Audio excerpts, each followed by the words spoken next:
सभी को नमस्कार। देखो, अपन बात कर रहे हैं जो परीक्षार्थी हैं, पास आउट जो परीक्षार्थी हो रखे हैं उनके लिए एक महत्वपूर्ण सूचना है। हो सकता है कईयों के काम की ये प्लेसमेंट सेल से रिगार्डिंग है। ये अपने पास में एक डिपार्टमेंट से लेटर आया है, आयुक्त का, कार्यालय आयुक्त का।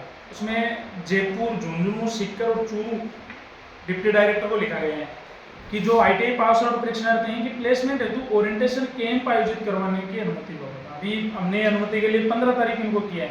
एक KSR ट्रेड कनेक्टेड ऐसे करके एक फर्म है जो रिसेंटली आपके पास में प्लेसमेंट का काम कर रही है लोगों के लिए, और जो परीक्षार्थी हैं पास आउट में हैं उन लोगों के लिए। इनमें अपने पास जो इलेक्ट्रीशियन और प्लम्बर ट्रेड है, इनके अलावा इनमें लिखा हुआ है, ये है जर्मन स्किल्ड वर्कर प्रोग्राम है। इलेक्ट्रीशियन, फिटर, RAC और प्लम्बर्स रिक्वायर्ड। ये मेन जो ट्रेड है वो इलेक्ट्रीशियन और प्लम्बिंग से संबंधित जो है, प्लम्बर से संबंधित जो ट्रेड है, इसमें ये लोग क्या करवा रहे हैं कि भाषा प्रशिक्षण में तैयारी, जर्मन भाषा प्रशिक्षण A1 B1 7 माह के लिए, व्यवहारिक कार्य और उन्मुक्त सांस्कृतिक कार्यक्रम तैयारी कुल 10 माह के लिए। ये किन के लिए है? ITI 2 साल वालों के लिए, पॉलिटेक्निक, BTech और टेक्निकल कार्य की थ्योरी प्रैक्टिकल का अच्छा ज्ञान होना आवश्यक है। आयु इसकी 18 से 32 वर्ष है और जर्मन भाषा का B1 लेवल होना अनिवार्य है। यानी ये पहले ही आपको B1 लेवल का प्रशिक्षण जर्मन भाषा का करवाएंगे। अभी 2 साल वाले में ITI में अपने पास में इलेक्ट्रीशियन है। प्लम्बिंग का ये हो सकता है कि कुछ इनका क्राइटेरिया हो कि प्लम्बर से इन्होंने ITI करे तो फिर अप्रेंटिसशिप कर रखी हो। ऐसे ये बाकी जो अपने पास में 15 तारीख को अपने यहाँ पे ओरिएंटेशन सेशन का जो प्रोग्राम किया जा रहा है गवर्नमेंट ITI सीकर के अंदर, तो इस KSR कनेक्टेड वाले के जो नामित जो व्यक्ति हैं श्री कमलेंद्र सिंह जी, ये यहाँ पे ओरिएंटेशन जो कैंप है वो 15 तारीख को पार्टिसिपेट करेंगे। अधिकतर जो बातें हैं वो यही बता पाएंगे कि इनका क्या प्रोग्राम है, लेकिन डिपार्टमेंटली अपने पास में लेटर आया हुआ है, इसका मतलब कुछ ऑथेंटिक चीज है।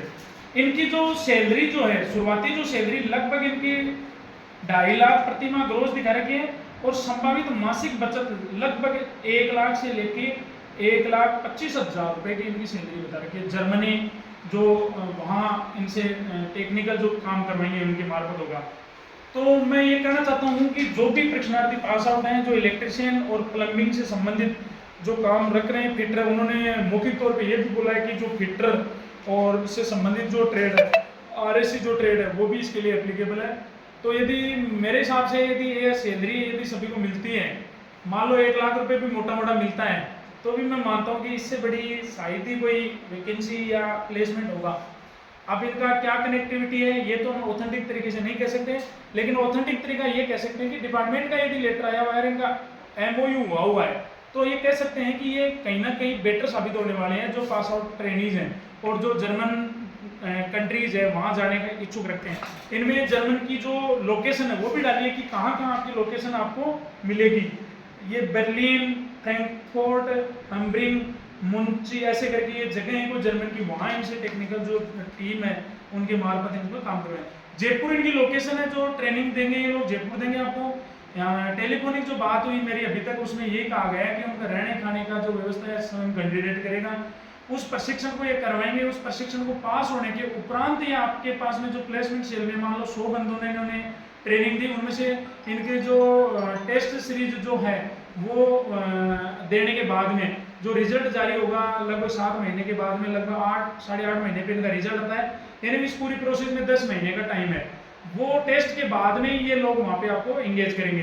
तो मैं अधिक से अधिक लोगों से ये कहना चाहता हूँ कि यदि कोई ITI, डिप्लोमा, BTech होल्डर और पिछले 7-8 साल तक का यदि कोई पास आउट है, कोई एक्सपीरियंस रखता है और इस जर्मन भाषा में जुड़ के और जर्मनी की यदि यात्रा करना चाहता है, तो मैं कहता हूँ कि इतनी सैलरी के अंदर यदि जुड़ना चाहे तो बहुत अच्छी अपॉर्चुनिटी है। थैंक यू, धन्यवाद।